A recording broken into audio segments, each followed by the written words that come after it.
Hey everyone, and welcome to another video from Wrote for Q. My name's Ard and I'm on a journey to become a good amateur snooker player.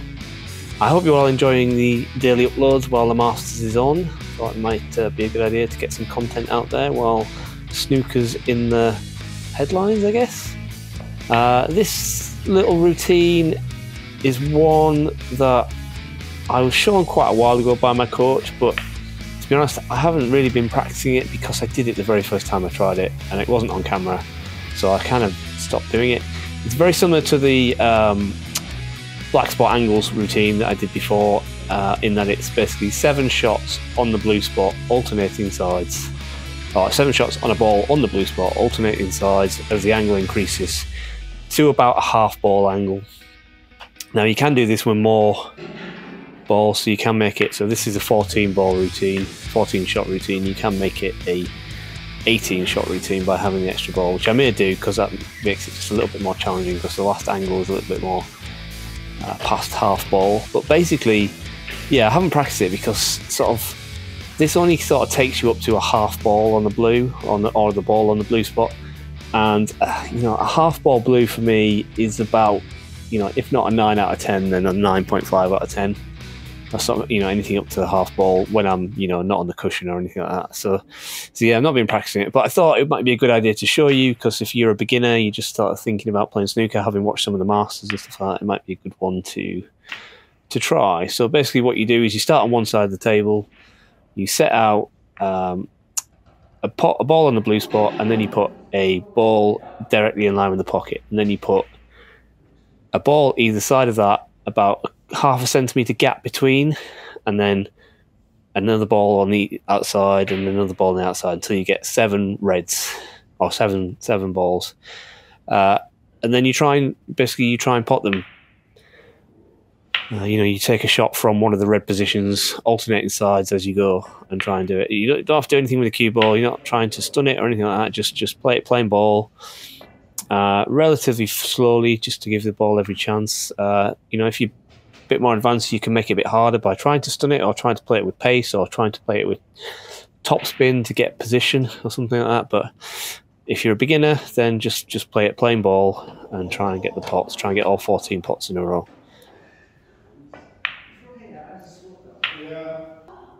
So yeah, so showing the view with the head cam, and then I'm switching to the normal table cam to show you how it goes in. And the scoreboard at the bottom, hopefully fairly self-explanatory, shows a yellow ball for every shot, and then if I get it in, it goes green. If I don't get it in, it'll go red. Well, yeah.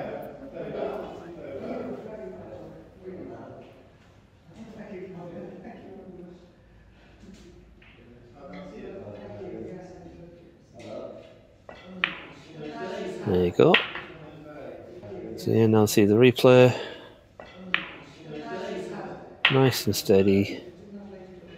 It's not quite pocket weight, a bit more than pocket weight, just to play it firmly but not hard is what I do. And as I say, if you get all 14 in a row, which, you know, it's even as a beginner, it's probably not going to take you that long. Then, you know, you can either add an extra ball to either side to give you that extra angle and try and get 18, or you can try and play it with pace, either either stun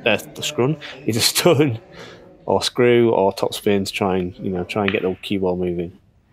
Because quite often, if you're playing a half ball blue, you're probably going to be playing it with pace, either to split the pack or get the ball around the table, something like that. So it's not a bad idea to practice the half ball blue. So I've left the camera running while I swap to the other side of the table, because what you do is once you turn it on one side of the table, you swap everything around and do it on the other side of the table. I've left the camera running so you can see that it's all one attempt, and I'm not trying to swindle you by claiming that, you know, I didn't do it all in one go.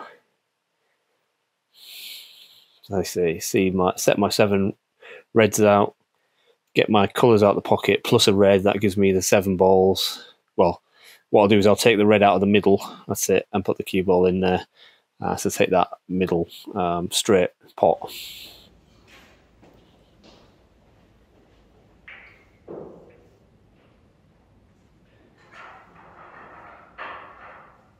Sorry about the one of my hairs over the lens. Need to get a haircut, I guess. Need to do a better job of combing my hair out of the way of the camera. Didn't even consider that to be a problem until I reviewed the footage.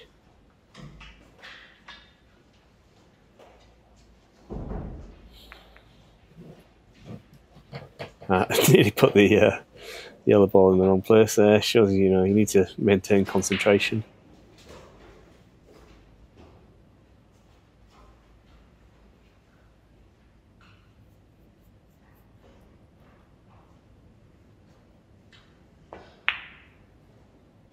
Yeah, just about.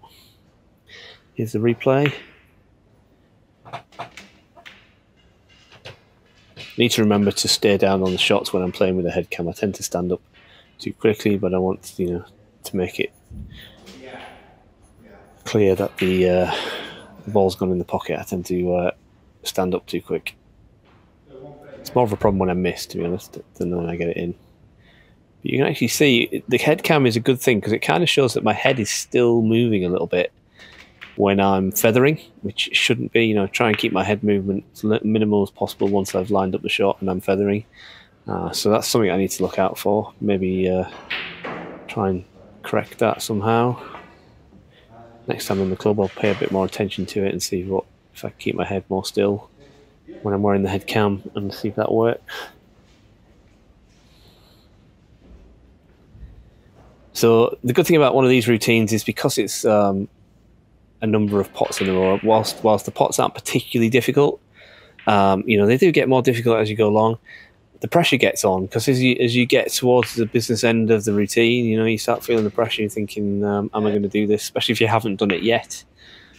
So it's a good way to practice being under pressure whilst it's not like nowhere near the same as a pressure pot in a deciding frame or anything like that. But it does certainly, if you make it mean something, then these shots start to mean something.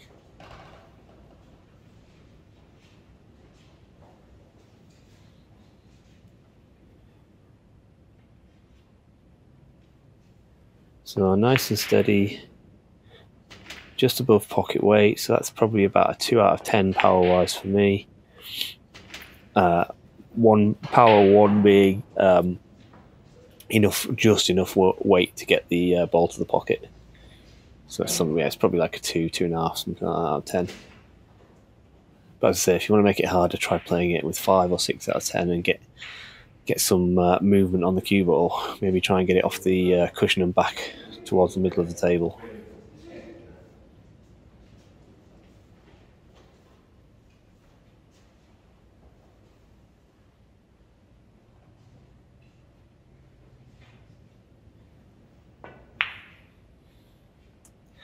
But there you go. Shows you even somebody who has done it before can still mess it up. And yeah, put that towards the near knuckle, really. So towards the far knuckle, which was not good. 3 or 4 months ago, I would be happy with, well, assuming I get this one, and I'll be happy with 13 out of 14. But really, this routine for me now should be 14 out of 14, probably 2 times out of 3, something like that. But as I say, I don't really do it very often because I'm fairly good at these sort of half ball, up to half ball blues. Now you see the black goes in quite nicely. So a bit of a disappointment that I actually didn't get 100%, but I kind of, if you are a beginner and you're just watching this channel for the first time and just are thinking about taking up snooker or have just recently taken up snooker and looking for some practice routines, this is a good one to try, and it shows you, I'm by no means a good snooker player, but even I would expect to get that every time, but never mind. So give it a try, let me know how you get on. Please like the video, share it with your snooker loving friends, and I will see you in the next one.